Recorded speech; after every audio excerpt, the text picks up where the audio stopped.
we come in peace. You are listening to Area 51 and a half, the podcast where we talk about all things science fiction, fantasy, horror, and pop culture. I am your host, John Allen, also known as Spooky Uncle John. With me, as always, is my co-host and producer, Snyderman 501, Nick Snyder. And our technical director, Ren. I want to be the techno wizard. No, techno mage. Okay, settle down over there. Just do what it is you do, because I don't know what it is you do. Right, you don't pay me to talk. We don't pay you at all. Nick, remind our aliens how they can get a hold of us. Well, aliens, you can find us on Twitter, Instagram, TikTok, Hive, and Clapper at the Area 51H. You can also find us on Facebook by searching for Area 51 and a half. Another neat thing is, Nick, we have started on YouTube. Yeah, I am super excited for this. So our first project that we've started for YouTube is called Area 51 and a half Trailer Trash. And the idea behind that is we react to and we review the newest trailers. So our first video is Scream 6. Yes, and you know, I was so excited to do it because I haven't done anything like that. And I rewatched it just to see how we looked, and because it's our first time doing it. Yeah. So we didn't really know how it was going to go. But as I was rewatching it, I picked up another thing from the trailer that I'm hoping they do not do, but I wouldn't put it past them to do it. Mm-hmm. Remember how in Trailer Trash I said how much I liked Gail Weathers as, this seminal co-final girl with Sydney and all that. But as I was watching the trailer, and I made the comment that sometimes they put too much in a trailer. I'm wondering if they're pulling a Drew Barrymore. Ooh. Oh, yeah, because they did that with Cotton Weary and Scream 3. Yeah. Ooh, boy. Oh, I would not be okay with that. I would not be okay with that either. That would be a total rug pull. No, but that would also be like that complete, okay, they're all gone now, and they have the option of bringing Sydney back, and it's all going to be this new crew, because let's face it, they are not going to let this thing die like any other franchise. But yeah. I do not want them to do that. That would really make me check out. Honestly, same here. And that would be sad, because that is a banger trailer right there. That trailer got me hyped for Scream 6 in a way that the trailer for Scream 5 just couldn't. Yeah, but I mean, you notice all those little details, because it was the first time for us doing a trailer watch. I personally wasn't sure what I was supposed to be doing or not doing, and I liked my facial reaction because I was clearly into it. But then, again, on that sort of second watch, yeah, I picked that up. Yeah. And I don't want them to do that at all. But we'll have to see. We'll have to see. Nick, what other things have you been watching this week? This week I got a chance to watch, I just sat down and breezed through That 90s Show. I liked it. It's nothing groundbreaking. It follows the exact same formula as that 70s show, but it's funny. It's not as sappy and syrupy sweet as Fuller House was, mm-hmm. which is great, but I enjoyed it. Good characters, lots of funny jokes. I love Kurtwood Smith as Red Foreman. He kills me every time. I've been watching on Netflix the anime series Komi Can't Communicate. How's that? It's real. It's anime. I love it. Right. Yeah. So, but the thing of it is, I've noticed a difference between anime movies and anime series. Mm-hmm. In anime series, they usually have some annoying screaming character. Yeah. And I don't know why. And it's almost becoming, the more anime I watch, the more I sit there and think there's a lot of formulaic stuff here. But the center of it, of course, is Komi, who struggles with social shyness. Like she has trouble talking. She gets very social anxiety. That's the word I'm looking for. So she has trouble communicating. But the funny thing is, it's a bit of a comedy and it's a bit of a serious anime too. But the funny thing about it is that she is mysterious to all of her classmates, and they all worship her like a goddess. Mm-hmm. And no matter what she does, it's just the best thing that she could possibly do, because she's just so beautiful and so pretty, and she wants to make friends. And she has a classmate who is helping her make friends, And there's a nice little preteen or teenage, early teen romance that is building and unspoken between the two of them. And I'm living for that. But some of the other characters, I'm like, oh God, why? Why? Can you just not scream? But I mean, it's interesting too, because this is such a rich part of the Asian culture, and particularly in this case, the Japanese culture. Mm-hmm. And so I sometimes have to stop and look up certain things. For instance, I've noticed cats seem to be a theme in a lot of animes. Well, there's a reason for that, which I should have written down, but I mean, it's all part of the whole mythos, and cats bring you luck, and they bring you, there's all this sort of wonderful charm about a cat that once you know that, you see how richly layered it all becomes. Yeah. So Comey communicates through writing down in her little notebook, and she takes chances on trying to speak and trying to communicate, and it all unfolds at its own pace in a way that North American audiences or North American products do not unfold. And that's what I like about watching foreign films and foreign series, because it's different from what we do. That sounds interesting. Yeah, I mean, we noticed that with the movie that we watched. We watched that Australian horror flick, right? The Loved Ones. The Loved Ones. And it was a very different kind of pace. Yeah, and that's kind of thing. We've watched movies from several different cultures. We've watched some Russian films. We've watched, obviously, The Loved Ones, anime. And it's interesting to see how different cultures move in their storytelling, because it's very different to Western storytelling in a lot of ways. Sometimes it's a little bit slower. Like, I remember we watched Night Watch, and that was a lot slower. But we were also a lot younger then, and we weren't as astute about these sort of things. So maybe that deserves a rewatch on our part. But I'm not going to get into it. We don't have time for it. The Loved Ones was a really great horror story. Yes, and I highly recommend it. If you haven't seen it, find it, check it out, give it a watch, because what I did love about it is the fact that it's a role reversal where we don't have a final girl, we have a final boy. Yep. And he's completely innocent, and this girl is straight on bonkers. Completely innocent. Wow. Yeah.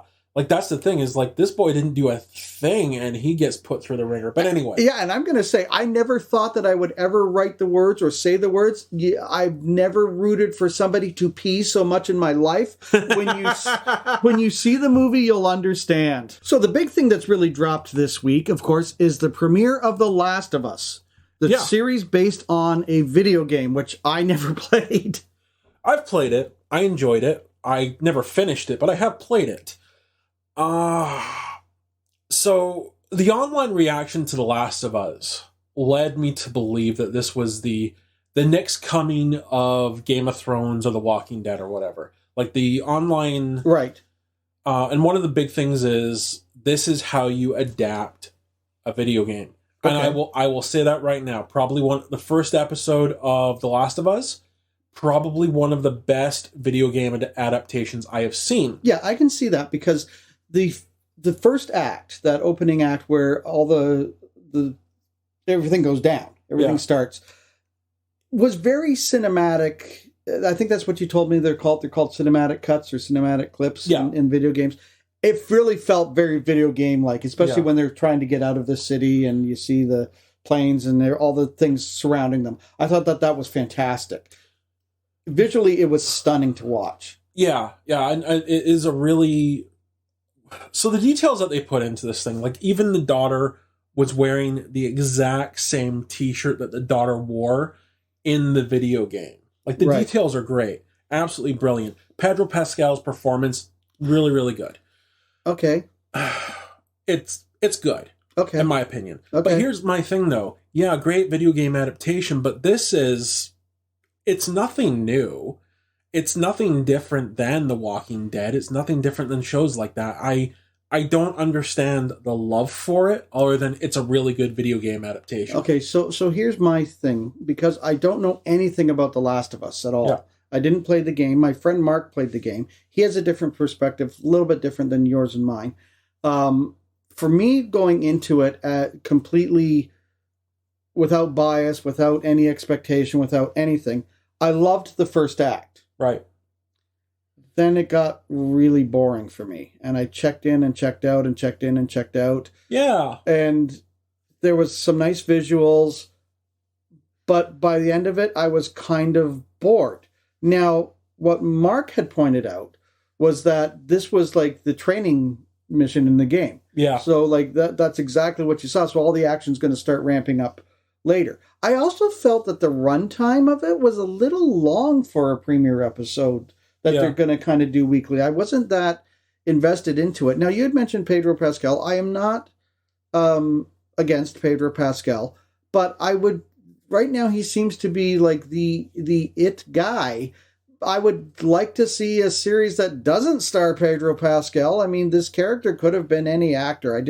I was not as charmed by his performance as you seem to be. I was just like, okay, it's a performance. Any actor could have done it. I think back in the day when they were talking about making this into a film, I think Nathan Fillion was up for the role. Okay. But that's a very widely different actor than Pedro Pascal. Yeah, but I just feel like sometimes with these video game kind of things, it doesn't matter who you put into it, and they're trying to put a star power into it, but that could backfire on them because the whole thing of it is Pedro Pascal seems to just work and work and work and work, and he keeps getting all of these offers and all of these things. And what happens if he decides, I'm out? They kill off the character and... But you can't kill off the character because it's based on a video game, and that character is the character that you play in the video game and goes throughout the whole video game. I assume. Yes. And to be fair, that character does die multiple times in the video game because it can be a bit difficult. but regenerates like Doctor Who. Yeah, kill him off, bring him back as another actor. Sure, why not? So I do want to go back to the point about the adaptation of a video game. Comparing this to other adaptations is grossly unfair because The Last of Us is a very, very story-driven video game. Right, so if you were to compare it to, say, the first Resident Evil movie. Yeah. Or Doom. Well, the Resident Evil, that's a fair comparison. Like, Resident Evil itself is very story-driven, but the adaptations for the Resident Evil video games were not good. But, like, comparing it to, say, Mortal Kombat, Rampage, things like that, those are not story-driven video games. Those are fighting games, action games. So taking this movie that is story-driven and making it into a movie or a TV series makes sense and should be easier to adapt than some of those other video games. Yeah, I might be in the minority on this, but I really did like the Rampage movie with Dwayne "The Rock" Johnson. I thought it was clever how they weaved a story out of something that basically doesn't have much of a story. And that's the point I'm making. Yeah. Like, I liked Rampage as well. I really enjoyed that film, but other than the animals, what the heck does it have to do with the video game? Not a whole lot, because nothing. what can it have to do with the video game? But I do laugh because I love the fact that Jeffrey Dean Morgan was in it. And I sat there and I watched it. We watched it in theaters, and I took my dad to see it. And I remember sitting there going, oh, so that's what Negan did before The Walking Dead came in. Because there was really no difference. It was like bad Negan, good Negan. Yeah, it was good boy Negan. And I remember sitting there, now as Walking Dead has progressed, we know what Negan did prior to the Zompocalypse. But I remember just, my favorite part is when he goes, oh, you didn't know about the wolf? And it's such a Negan delivery. Yeah. I really enjoyed him in that film, and I would love to see him do more stuff with Dwayne Johnson. But yeah, so yeah, that's kind of how I'm looking at The Last of Us right now. I think it's good. It is good, but I don't think it deserves the praise that it's getting. It's too early for me to decide, and it's actually quite honestly too early for me to decide if I'm going to continue to watch it. I think I'm gonna stick out for the full season just to see how it goes, because I do enjoy the game and I want to see how the full adaptation is. Yeah, I mean, there's so many things that I want to watch. There's a lot of things that I haven't watched that I need to catch up on watching. So for me to join into something new, it better be a lot better, because one of the things that happened is all the fandom is familiar with it, But part of what checked me out is I'm sitting there going, okay, so now it's 20 years later after that opening act, and there's some really great stuff coming in. You see that child walking towards the compound, the city, and it's like, okay, I'm in with this. But then what happened is they did a very poor job of introducing all of these characters. I'm like, well, who's that? And who's that? And what's that person doing? What are even their names? And so that I found kind of hard. Whereas in a video game, it does that because it doesn't matter, but you get to know them over the course of the video game, and it's a very intimate kind of setting. Whereas this isn't as intimate because you could be watching it with a bunch of people. You could be watching it on your own. You could be interrupted by a phone call or whatever. But when you're playing a video game, you're in the game. Yeah. You know, it's interesting how you talk about the intimacy of playing a video game. So just very quickly, I've recently started playing Resident Evil 2, the remake. And there's a character who doesn't last very long, but when it comes to the point where that character dies, you're sitting there like, oh no! Like, you knew he was going to die, but you still didn't want him to die. Right.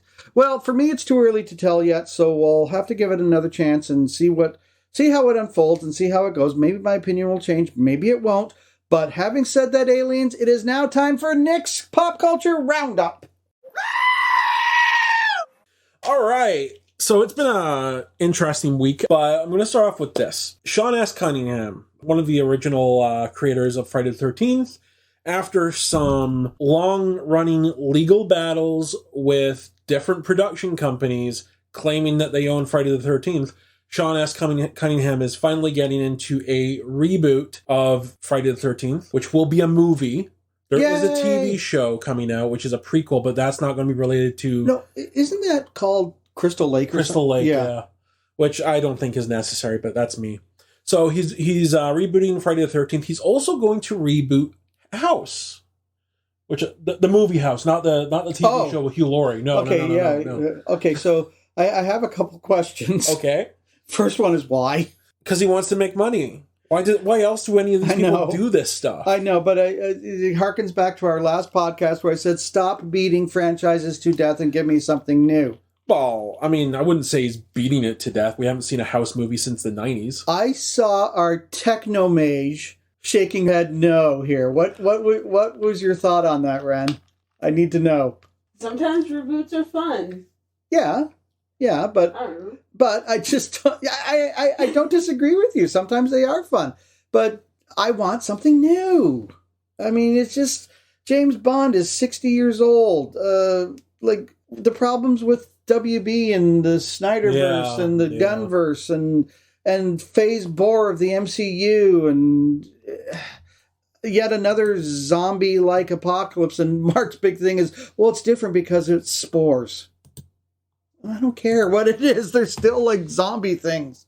I want something new. Yeah. Or at least a really new and kind of fresh spin on. Like you could say the same thing about all the different Dracula movies, right? But they're not a franchise. There's somebody does a Dracula movie, like the Frank Langella one is different from Bela Lugosi and all that kind of stuff. So I can sit there and go, oh, Renfeld, that looks fresh and exciting. Yeah. There's something about taking a story and a director's different take on it. I enjoy that. Like, I would love to, for example, see Guillermo del Toro do a Lord of the Rings movies. Just as an example. I would sit down and watch that. But a lot of the times it's more, I would like to have another Friday the 13th movie just so that the series could continue. Right. Especially with modern technology, it would be a lot of fun. And honestly, and they were talking about this before all the legal troubles happened over a decade ago, they were planning on doing a found footage Friday the 13th film, which I was excited for because I like found footage films. I'm not a fan. I would like to see them because it would be a different take on Friday the 13th. Yeah. And I would like to see that. But sometimes the different take doesn't work. Like we have seen with Halloween. Mm-hmm. The different take. I know there's two camps on it, but for me, the different take didn't work. Yeah. So, as we are complaining about them just beating a dead horse, Disney is working on a new Tron film. Here we go again. Okay, so the first Tron film is a seminal movie of my generation. Yeah. Loved it, right? It was one of the first movies that incorporated that kind of technology. Computers were just coming onto the scene. Are they going to be good for society? Aren't they going to be good for society? What can happen here?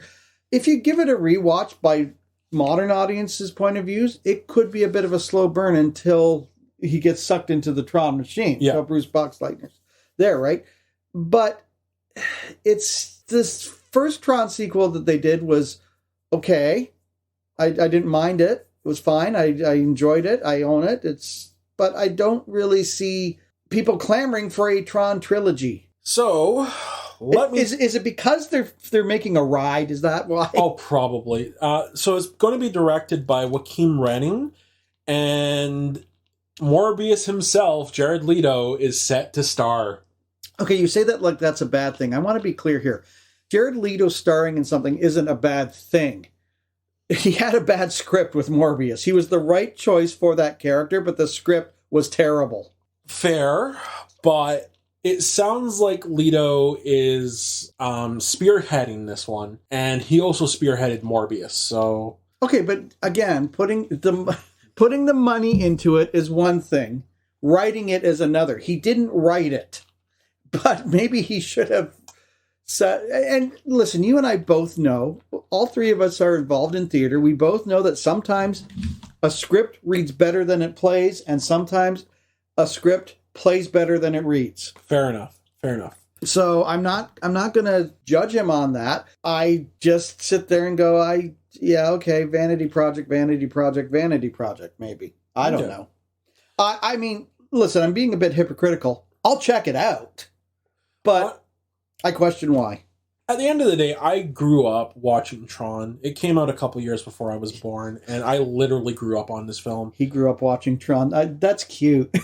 I grew up watching Tron. I was already there. Well, no, yeah, I understand that, but what I'm saying is I don't know a world without Tron. Yeah, I do. It was one of the first sci-fi films I was shown as a kid. Let me tell you, it was exciting. It was an exciting movie when it came out. I mean, that's what I feel bad for you guys in a way, because I got to be there when all of this stuff was new and fresh and came out. And I experienced the whole blockbuster thing and Star Wars ever coming here. If I had a time machine, I would love to go back to 1977 and see the premiere of Star Wars on the screen, just so I could be there to see that reaction from people. Yeah, but you would bitch about having to stand outside in a line for going to a single play. Yep, basically. So, moving on, Power Rangers Cosmic Fury. So that's the new Power Rangers series that's coming out. Now, this one's kind of exciting because, again, millennial news for us. This is the 30th anniversary year of the Power Rangers. Wow. So 30 years ago, 8-year-old Nick was sitting in front of the TV before school watching Power Rangers. Cosmic Fury is the series that's going to be coming out on February 20th. It's the first fully American designed Rangers costumes that they've had, which is really kind of neat because everything is based off of the Super Sentai TV show in Japan, and they intercut the action sequences into the American show. Now, I don't know if that means they're going to be producing their own action sequences or if the Super Sentai show in Japan will be adopting these costumes. That I'm not sure of, but I'm excited to see that. Another really neat thing is that this is our first woman Red Ranger. The Red Ranger is the leader in each group, so it's our first woman leader, who will be played by Hunter Dino, who's Amelia Jones. She's currently in Dino Fury as the same character, so she's moving on to the leadership role. So that's really kind of neat, really kind of exciting. Yeah, now, I can't relate to any of that because you mentioned like 30 years ago, 8-year-old Nick was just eating up Power Rangers. 30 years ago, 23-year-old John was trying to find the future Mrs. Allen. Fair enough. So I can't speak to Power Rangers at all. So yeah, so 30th anniversary for Power Rangers. A lot of big stuff going on this year. I may have already pre-ordered some of the 30th anniversary figures. But the really big thing, the huge thing for Power Rangers this year is that they are doing a 30th anniversary special on Netflix. April 19th on Netflix, Power Rangers Once and Always will be dropping. Now, this is really cool. So a lot of the anniversary stuff that's been happening lately is just like Fresh Prince or Friends, where they just get together and it's a a thing where they just talk and share stories. And this is a legit story. This is something that's happening. So the series stars are the original actors, Walter Jones as Zach, the Black Power Ranger, and David Yost as Billy, the Blue Power Ranger, and a few others from later series. I don't know what the story is going to be, but I am super excited for this. Super excited, because it's just going to be cool to see these guys back on TV. Now, even though that's not my passion for obvious reasons, I'm really excited for you and all the other Power Rangers fans to be able to reinvestigate that and see all these great new shows that they come up with for Power Rangers. Yeah. Now, Nick, speaking of nostalgia and guys in suits, one of the things that we had always planned on talking about, and we're going to do it today, are corporate mascots. Corporate mascots are, I'm sorry, like, when you can't have a pop culture show and not talk about these mascots and these corporate images that have permeated into society and have become pop culture icons. And that's 100% the truth. I mean, some of these characters are synonymous with the products that they sell. And sometimes they live outside of it too. Yeah, yeah. Oh, I mean, look at how many of the mascots that show up in things like The Simpsons, Family Guy, different cartoons. Ready Player One. Yeah. Like, they're all over the place. And they really do become this entity within pop culture that transcends what they're selling. Yeah. So let's start by saying, who do you have a favorite corporate mascot? Do you have a favorite mascot? A favorite mascot? Oh, geez. I've always loved Tony the Tiger. Yeah. Always loved. So when I was a kid in Britain, I don't know if they did it here, but they had cereal boxes for Kellogg's that had little vinyl records on the box. And I can't remember what Tony's was. But I had to get the Tony the Tiger one because I love Tony the Tiger. Right. I think his was the Thunderbirds theme.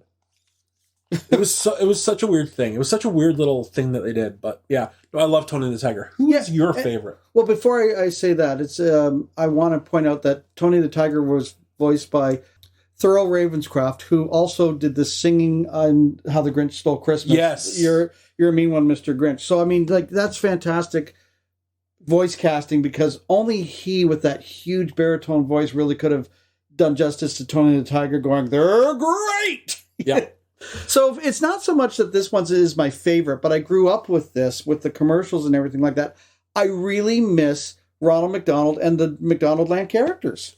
Yeah, I remember being a kid coming to Canada, and they had the play places with all these different characters around, like the Hamburglar, and they had the Hamburger Cop, and you could go up into the Hamburger Cop's head, and it was like bars, and it was so neat. Yeah. But I missed those old advertisements. I missed when they would make toys of them. And they all represented something. Like, there was Mayor McCheese, who was, again, a hamburger. The Fry Guys. Yeah, the Fry Guys represented the French fries, obviously. Ronald McDonald was just the overlord of all of them. But Grimace, initially, he was representing the milkshakes, right? Really? Yeah, Grimace loved milkshakes. Oh, I didn't know that. Captain Crook was obviously the fillet of fish. Captain Crook? Yes, dude. Yes. How? What? The Hamburglar just was, I don't know, his whole fetish was hamburger, because you had to have villains, right? So his whole thing was, like, I need a hamburger, and he's just going to steal them, right? Yeah. So Captain Crook and the Hamburglar were the villains of McDonaldland. Really? I didn't know there was a Captain Crook. I don't remember that at all. No. Maybe he disappeared before I was a kid. He might have, but I mean, we were, this is the importance of it. Like, you don't understand this growing up, as Gen X, before we even knew we were Gen X. We're just children in the 1970s. And I think it was probably getting closer to the 80s, might have even been the 80s. The excitement that came out when they were introducing a brand new McDonaldland's character, which was Early Bird. And, right, yeah. And she represented all the breakfast the breakfast stuff. But the neat thing about Early Bird was she was the first female character that was coming into the McDonaldland.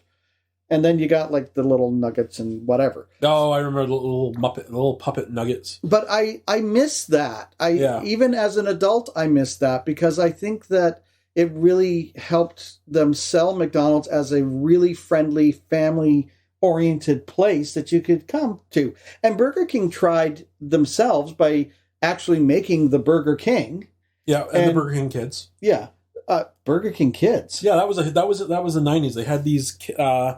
They were actually fairly inclusionary as well, because they had one that had he had a visor on his face because he had eye problems. They had one in a wheelchair and all sorts of different things as well. But that was. Ren shaking her head.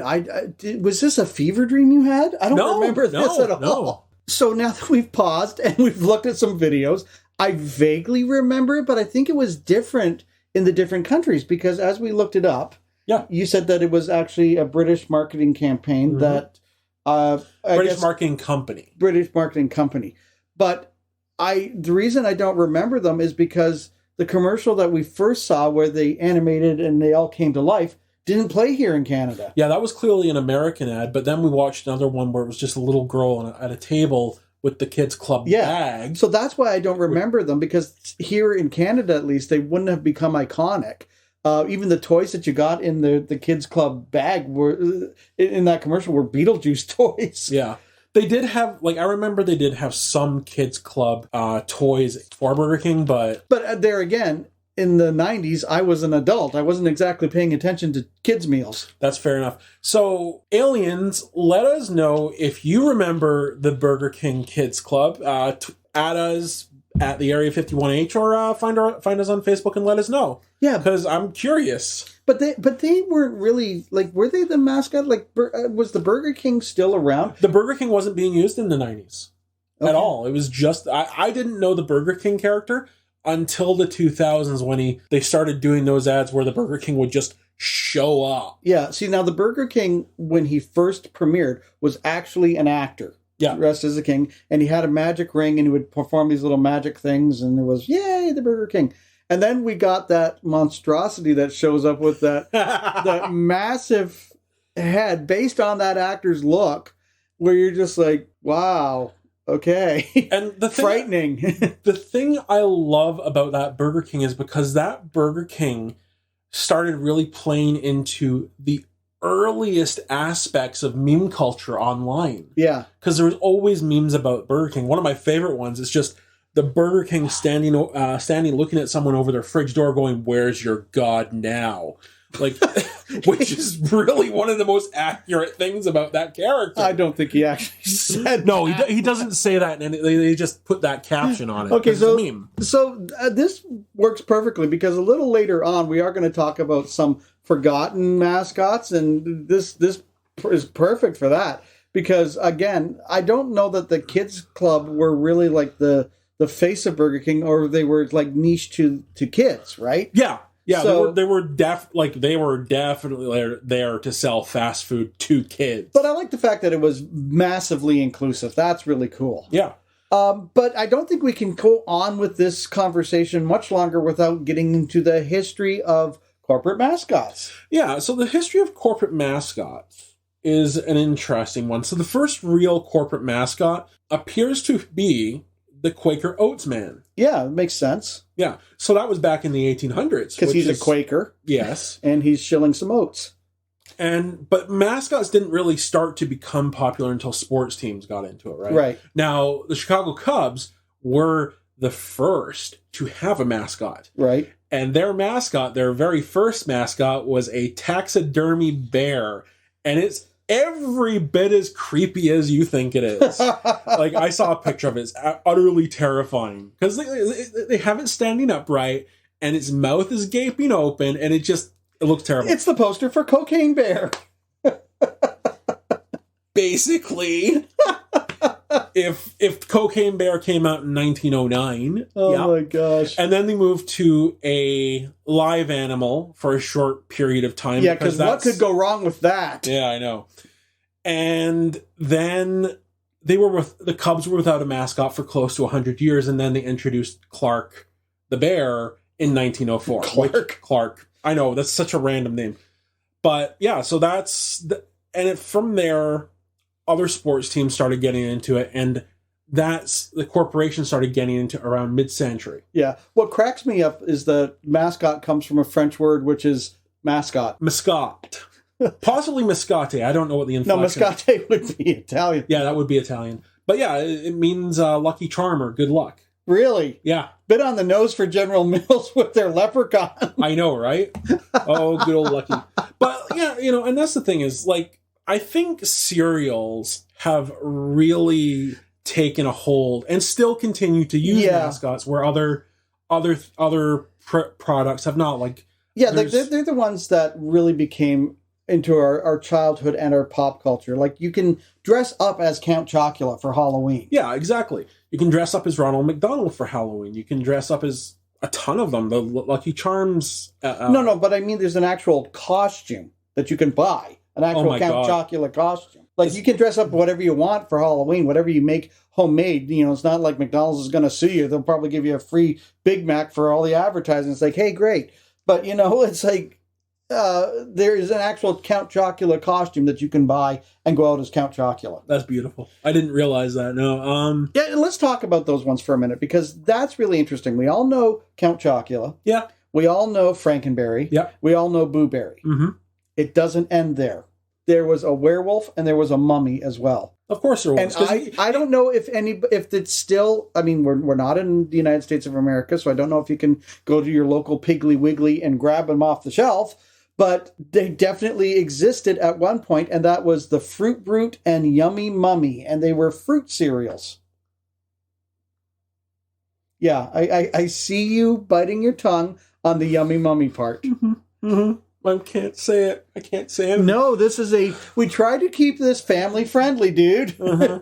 So I didn't know that. Like, being a Star Wars fan, I've looked back and I've seen that they released cereal back in the 80s called C-3POs. Mm-hmm. So I know there's cereal that have come and gone over the years. Right. But I didn't realize that they essentially did all the Universal monsters in cereal form. Next thing you're going to tell me there's a Gilman cereal. No, I'm not going to tell you that, but there probably is.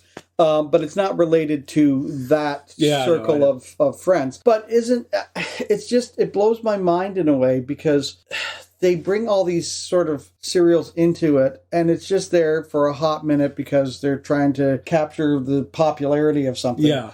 And it's like, just do not make, because remember when Batman versus Superman came out? So they came out with the two cereals, Batman cereal and the Superman cereal. Yep. And I can tell you this, hot garbage, both of them. Oh my gosh, they were gross. I mean, I think there's an entire podcast episode about the quality of cereal, but we'll talk about that some other time. Quality of cereal. So that means that every morning when we have a bowl of cereal, we are cereal killers. Nothing, huh? Okay. You should be ashamed of yourself. I am not ashamed of myself, because I was born in 1969, and these are dad jokes, even though I'm not a dad. But it just goes with the territory. On that movie I worked on a couple years ago, the props girl was just in her 20s or whatever, and we were just talking about fashion one day, and she, said about my jacket, and she says, and people were complimenting my jacket, which is a leather jacket. And she said, I feel like that's like the standard dad jacket. I'm like, I feel old now.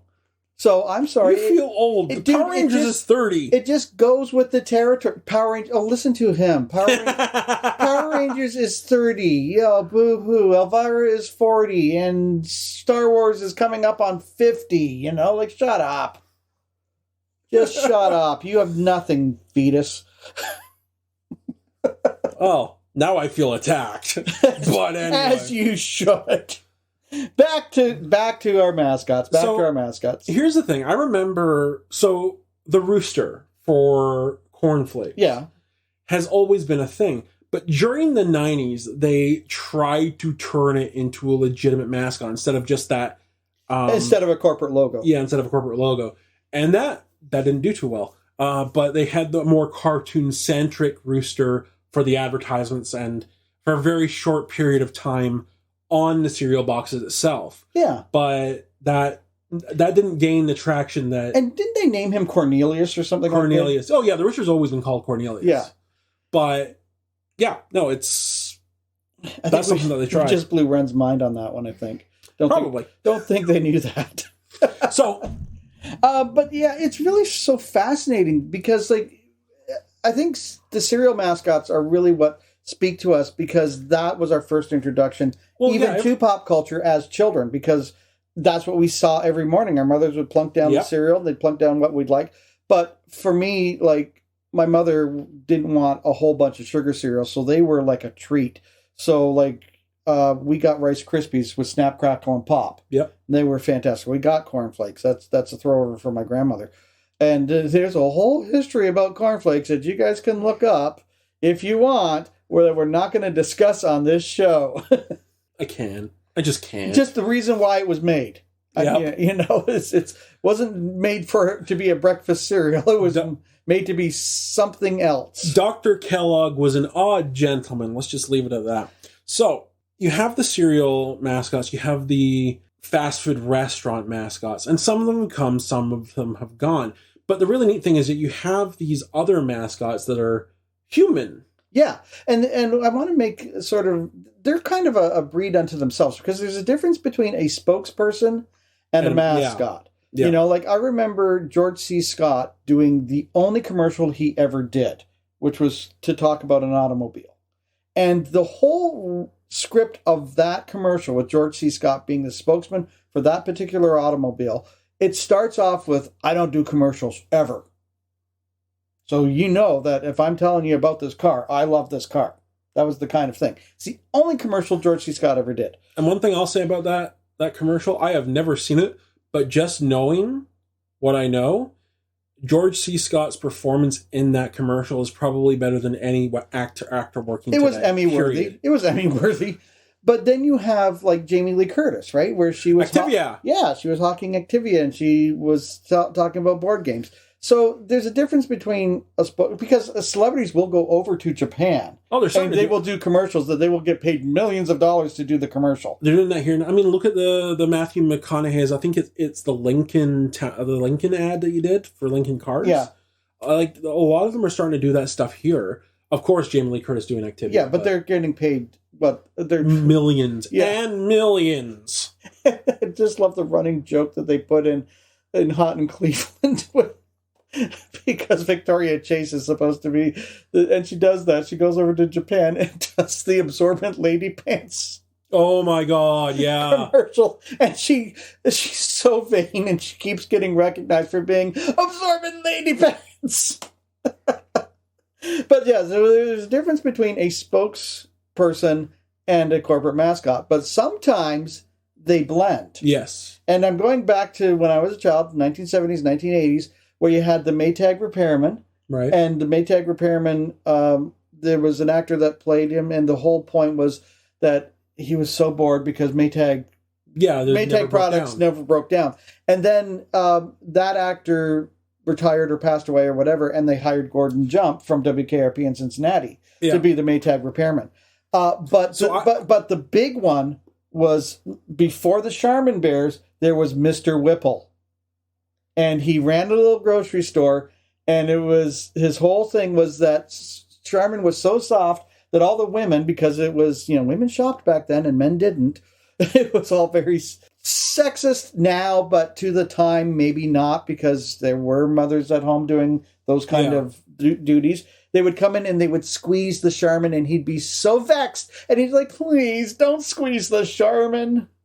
And I'm just thinking back to the 70s and 80s, just for a second. It's interesting how some of these mascots, spokespersons kind of transcend what they're selling and become part of the pop culture lexicon without the product. The one that comes to mind is the Where's the Beef Lady. Yes. Because I have no idea what she was selling. I just know about the Where's the Beef Lady. Yeah, and she actually got in movies and television episodes and And parodying that, "Where's the beef?" Yeah. Back to the 70s, there was a commercial for Calgon water softener. "Don't come for us, we're not being racist." This was the commercial. And it was Mr. Lee ran a Chinese laundry. And the customer says, "Mr. Lee, how do you get your laundry so sparkling? How do you get everything so white, whatever?" Mm-hmm. And he looks around to make sure nobody can hear him, and he says, "It's an ancient Chinese secret." Now, to be fair, the Lees do not have Chinese accents. They're not Yeah. There's no racist undertone to it other than the fact that they're running a Chinese laundry. And the wife Mrs. Lee goes on and says, "Oh, my husband, he's so full of crap." And she shows that they're using Calgon, and she does the whole virtues of Calgon, right? And so at the end of the commercial, she comes out and she says, "We need more Calgon." And the customer turns to Mr. Lee and says, "Ancient Chinese secret, huh?" Yeah. Well, that ancient Chinese secret and the ancient Chinese secret, huh, became catchphrases for a long time in the 70s. So to your point, things can really transcend and permeate into the culture of things. Like before the Coca-Cola Bears, we mentioned this before, where Coca-Cola used to make those nice commercials right at Christmas time, and it's these people sitting on the side of the mountain. It started back in the 60s with the hippie generation, where, and I can't sing it because, infringement, but, they were saying about how they'd like to buy the world a Coke and all this wonderful, peaceful harmony and beautiful kind of sentiments. And we looked forward to that every Christmas. Mm-hmm. But what I always loved as a kid, too, is that these commercials were fantastic because you had a short little 3-minute cartoon with people like the Keebler Elves. I remember when I was a kid watching Saturday morning cartoons, specifically on American channels. Right. They would always have the little the advertisements for Keebler and for Keebler cookies and the Keebler Elves. Although I don't think I've ever actually had Keebler cookies now that I think about it. But yeah, I remember those, and they were always fun little cartoons. Yeah, but that's because that's the thing. Here in Canada, like, we didn't have a lot of the products that were being advertised. Yeah, that's true. So it was like, I remember when Toll House cookies came out, and I'm like, what the heck is a Toll House cookie? Mm-hmm. Let's get Toll House cookies. No, you can't. They're not here. Sorry. It's like, oh, really? Yeah. Okay. I remember. They are now, but they weren't then. Yeah, there was a whole bunch of stuff that would get advertised on ABC, Fox, all that stuff. But we just didn't have access to. But it's interesting because you mentioned about the advertising in the cartoons, like to children, right? But when I was a kid, they had that. But I remember seeing the Keebler Elves when my mother was watching a soap opera or like daytime television. It wasn't regulated to advertising directly to children, which became really problematic, I think, in the 80s or early 90s. In the 90s, yeah. This one became a huge problem. Yeah, they were wondering about whether they should be advertising to children or not. But I can tell you, from my own perspective, as a child, that, and maybe it's different parenting, I don't know, but if I sat there and ran to my dad or my mom and said, "Hey, look, this little elf, he's selling me chocolate cookies. I want those cookies," they'd say, no. And it's interesting that you say that. Because growing up with all of this stuff, when I was a kid, it was a treat. But now I'm an adult with adult money, and I can spend my money on whatever I want. And I do buy these cereals, and I know that my kid has definitely had more access to these cereals than I did because they're regularly in my pantry. Yeah, I don't mean to just make it sound like my parents were these evil taskmasters that never gave us anything, but it was the idea that, we want nutrition, we want health, so my mother wasn't going to sit there, like, we'd get the occasional box of Fruit Loops. Like, she was really good at, okay, so when's the last time that I let the kids have corn pops? Which, actually, speaking of mascots, there's one that's been forgotten, the porcupine for Seriously? Yeah. I had no idea they had a mascot. Look it up. Corn pops. Look it up. Okay. Oh my God. Yeah, see, and this is the thing. Some of them I've even forgotten about because I remember Poppy the porcupine, but there was a cowboy, as you can see there. Like we've looked it up here, listeners. And corn pops used to be called sugar pops, which I didn't know. Yeah, and even the variation of the cowboy there, right? Like this one here, that's a human. That's an actual person. And this one here is a caricature with a cowboy hat for a head. Yeah, and then there's an actual cartoon cowboy. And it's really kind of neat that they sort of went with this country western theme for corn pops. Wow, I had no idea. And that's kind of the thing. Some of these mascots do drop off because this one looks like they've had the mascot around for a long time prior to me being aware of corn pops. Yeah. But some of them do drop off, and because they're not part of the cultural lexicon, they just go into the ether, which is kind of neat.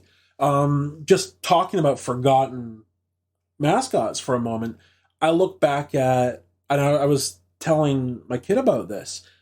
Taco Bell used to have the Taco Bell Chihuahua. Yes, Yo Quiero Taco Bell. And Geico, before having the Geico Gecko, had the Geico Caveman, who that went away because they made it into an actual TV show, and that TV show failed, so they got rid of the Caveman. That's kind of a shame it failed, but I mean that's where corporations don't realize just because your commercial is popular doesn't mean it's going to transcend into something else. Yeah. You know, I mean, like Where's the Beef Lady? She got tired pretty soon after they started popularizing her because it was, again, very popular. And they tried to repopularize it with a different one, with a different saying, as you noticed maybe not that long ago, where she was like, "Where's the bacon? Is there any bacon in this house?" And it didn't go the same way as the Where's the Beef Lady. I didn't even notice that. Yeah, that was like maybe a year ago. Oh, wow. Where's the Beef Lady still alive? No, gosh, no. It's a whole different set of ladies. Oh, okay. All right. Got you. Holy. Like, wow. Here, have some more of your Pepsi. Just jeez. All right. Clear your mind there. If that lady was alive, she'd be like 200 years old. But, like, that's the thing. You've got the forgotten ones. There's the Noid, which was Domino's thing. You had to avoid the Noid. Yeah. And the Noid was this cartoony character. I think it was a claymation character. Yeah, for sure it was claymation. And he'd come in and he'd wreck the joint and all that stuff. But I don't even know if the Noid is as forgotten as, say, like Yummy Mummy and Fruit Brute. Honestly, before. I don't think so because... I mean, Poppy is certainly forgotten. The Cowboy's certainly forgotten. I had no idea. Yeah. None. But, like, you look at characters like the Noid or Kool-Aid Man or anything like that, and these characters are characters that have made appearances in The Simpsons, in Family Guy, other cartoons like that, and in other TV shows as well. Yeah, and the guy from Hawaiian Punch, the Hawaiian Punch guy. How'd you like a nice Hawaiian Punch? They still use him. Do they? Yeah. He's still, I mean, he's still on the packages. Yeah, he's still on the packages, but I don't know if they do commercials with that because it would be considered too violent. But, and that's the thing, is they have, in the 90s, they moved away from using mascots. And you could see that in a lot of the newer food. Like, I remember the Capri Sun ads in the 90s where the kids take a drink and they turn into this metallic liquid thing and fly through the air and go to the park and they have energy to play baseball and basketball and blah, blah, blah, blah, blah. Or the Yope commercials where it was a funky song and the actors in the commercial, their mouths would just be really wide. Oh, yeah. The Yop Me Mama one, right? Yeah. Oh, I hated that commercial. They had, like, that's the direction that they took in the 90s. They started moving away from the mascots. And by the early 2000s, even Ronald McDonald was gone. And they had the ba-ba-ba-ba-ba, I'm loving it commercial. Yeah. And, you know, it's interesting, too, because Ronald McDonald had been around for a long time. In fact, Willard Scott, who used to be the weatherman on, I think it was the Today Show, or one of those morning shows. Right. And he was a very famous weatherman in the United States. He was actually the first Ronald McDonald. Yeah. And Ronald McDonald looked like, back then, he looked like someone had taken a little LSD or something. I mean, some of the first iterations of characters from the 60s and 70s are really wild, so... But I mean, that's the whole thing. They still have the Ronald McDonald houses. Yeah. You know, so why would you not have Ronald McDonald? Let's bring back some of these icons and make them fit the modern world. Well, and part of that is the fact that they just can't. There are now regulations in place that prevent them from doing that. But they don't have to advertise to children. It's the joy of it. And I don't think that this is the problem. When you become an adult, you start to use your critical thinking skills, right? But you also seem to forget what it was like for you as a child and the joy that these things brought you. Because I can tell you, again, I alluded to it earlier, it all boiled down to parenting. There was no way in heck, no matter how much they advertised to us as children, our parents, the parents of Gen X, would have ever caved in if they really didn't want you to have it. Ooh, I can't say that's the same for my generation. But at the end of the day, I mean, we're not going to get into the politics of it all, but regulations exist for a reason, and that's all there is to it. They exist, but I mean, it's just I miss it because it was such a joyful experience. Saturday morning cartoons don't exist anymore. Yeah, because of regulations. It was such a joyful time that makes my generation sit there and go, So nostalgic for a time when you didn't have the internet, when you didn't have... So what I've started doing, on my media server, I've started putting together playlists of Saturday morning cartoons so that on Saturday morning I can wake up and watch Saturday morning cartoons with a nice big bowl of cereal because I want to feel nostalgic. That is really awesome. I should do that. Yeah. But then again, at 53, I'm not sure I want to do that. You know what, Nick, you bring up a good point. At what point do these pop culture icons, these corporate mascots, these logos, these whatever, become problematic? Some of them have become problematic in recent years, and some of them become problematic before because they started sending the wrong message. Yeah, and it all really depends on how a person views it, because I know that there are going to be some people out there that are going to sit there and, say, well, what was the problem, and what was this, and all that kind of stuff. And then there's going to be people who will sit there and go, well, it is problematic because that is cultural misappropriation, or it's my race, or it's whatever, and you right? see it in corporations and sports teams alike. Let's talk about that sports team, because the one I'm really particularly thinking of, that there was a lot of press around it, is Chief Wahoo from the Cleveland Indians. Yeah. I didn't even know he had a name. I just thought he was the Cleveland Indians. No, and are they calling it Cleveland Indians anymore? Yeah, they've completely gotten rid of the name for Cleveland Indians. They've completely killed that. Yeah, what are they called now? They're called the Cleveland Guardians. As you can tell, aliens, we are huge sports fanatics here at Area 51 and a half. Absolutely, we are. Right, okay. Thanks for looking that up for us, Ren. So, they got rid of the Cleveland mascot. The mascot in the 90s and replaced them with, Ren, it was Slider? Yep. Okay, so they replaced them with Slider in the 90s. So that they obviously knew that was problematic even back then. Yeah, but it also brings up a lot of controversy because a lot of the Cleveland fans wanted to have Chief Wahoo. Yeah. But I mean, even the name is racist. But yeah. No, I look at that and I see that as, I understand why they got rid of that and why they eventually changed their name to the Guardians. Because it is problematic now. And the same thing kind of goes with Aunt Jemima. Yeah, because it's now the Pearl Mill Company or something like that. Yeah, Pearl Mill, yeah. And, it's fine. Like, they knew that it was problematic in many ways, because even the image of Aunt Jemima from, which was basically seemed very based on Hattie McDaniel's character in Gone with the Wind, a very antebellum, if you will.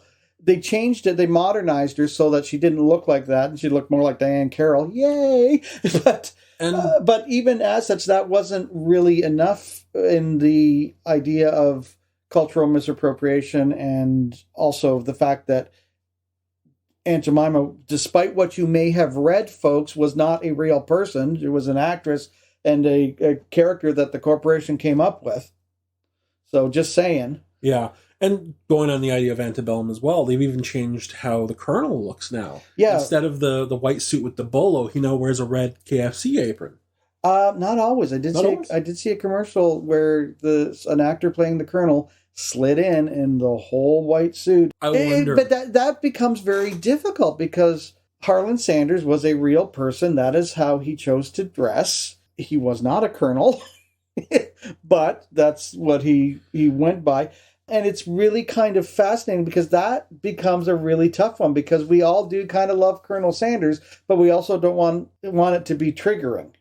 So, speaking of Colonel Sanders, a couple years ago on the Hallmark Channel, they made a short film with Mario Lopez as Colonel Sanders, and it was done in the style of, it was about 15-minute short, done in the style of a Hallmark romance film. And it just absolutely ridiculous, but it was done as a tongue-in-cheek thing, and it was very much done as an advertisement. And John Goodman did a spoof of it on Saturday Night Live, I think it was Saturday Night Live. But what it was really interesting with Colonel Sanders is because they actually had these commercials where they had actors and famous people dressed up as Colonel Sanders. Reba McEntire did one. One of my favorite commercials, because at least here in Canada, I don't know if it's the same in the United States, but Kentucky Fried Chicken, or KFC as people mostly know it now, Taco Bell, and Pizza Hut are all part of PepsiCo. And there was this really great commercial where it was a Star Wars tie-in. And you had an actor dressed as Colonel Sanders, and you had the Taco Bell dog, and you had the Pepsi girl, and I think she was or Pizza Hut girl, and they're like in the semblance of the Millennium Falcon, and they're doing this great commercial, and I just thought it was wonderful. But I'm also sensitive to another person's thought process, especially when it isn't my story to tell. Yeah, and that's the thing is I understand why some of these corporate mascots were popular for as long as they were, why they became iconic, but we are at a point in our history where we are starting to realize kind of the wrongs that have happened in our history and trying to rectify that. And sometimes that means getting rid of an iconic character. Yeah, and I don't think that they should necessarily be gotten rid of per se, but I think that, I love the fact that they put disclaimers on things, right? Mm-hmm. It's really a game that we are playing at my house now is because we're watching some of the old sitcoms from back in the 60s, and there's always disclaimers. We go, oh, I wonder what the problem's going to be. And we try to sit there and figure out what the problem is. And then sometimes we go, okay, well, really, that's not that bad. And then sometimes we go, oh my God, how can they even air that? Basically, anytime I watch All in the Family. No, but All in the Family is a completely different thing. But we are off topic with that one. So one thing I kind of want to talk about as well is international mascots. Yeah, what mascots would you have had in Scotland? What would be equivalent to, say, I don't know, like something like Tony the Tiger or Colonel Sanders or Ronald McDonald or whatever? Well, we had all those. Yeah, but I mean specific to the British Isles. The one that always pops out to me, and maybe it's because when I was a kid, this thing scared the living crap out of me, but the Bassett's Licorice All Sorts man. Okay. He was in all the advertisements for Bassett's Licorice All Sorts. Right. He was a man that was made out of licorice all sorts, and he scared me so bad. So he didn't really have the same je ne sais quoi as, say, Mr. Peanut.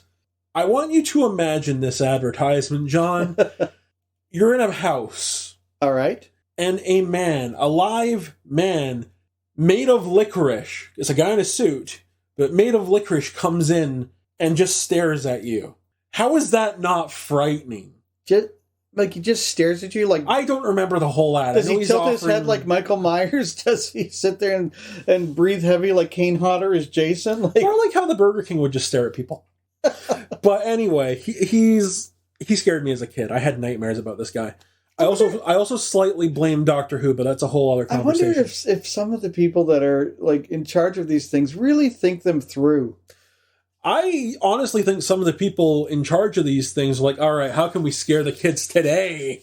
Because that was a lot of the 80s. But anyway, the Bassett's Licorice All Sorts man absolutely does spring right to mind. Now, I want to pivot to Japan. Okay. Actually, hang on. Before we pivot to Japan, another one I'm going to say is absolutely an international one, even though he is specific to a specific part of the United States, is Smokey the Bear. Because everybody knows who Smokey the Bear is. Right.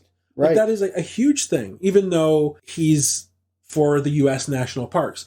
But because we had American programming up here in Canada, we are all familiar with Smokey the Bear. And even though he's like the national parks in America, he could easily be utilized here in Canada with our national parks as well. But even as a kid in Scotland, I was aware of who Smokey the Bear was. Yeah, because he would murk you if you started a forest fire. So yeah. It wouldn't be good. Just straight up, he'd take that shovel and just whack you over the head with it. So, pivoting to Japan. In Japan, mascots have become a huge part of their culture. Oh, yeah. That's called Eurochara.